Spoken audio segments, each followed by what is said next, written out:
கண்ணே மணியே கண்ணிமாயே என் கைக்குள்ள மலர்ந்தவளே. ஆனா உனக்கு என்ன கஷ்டம் வந்தாலும் மனசுக்குள்ள அப்பான்னு நினை.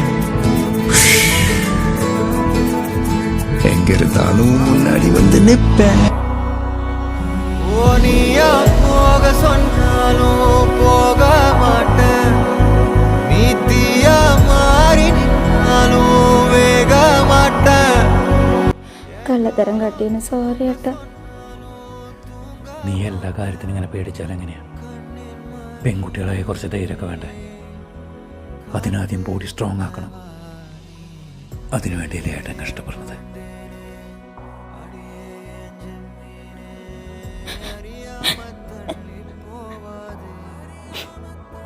ഇനി ഏട്ടൻ പറയുന്നത് ഞാൻ അനുസരിക്കാം. പ്ലീസ്.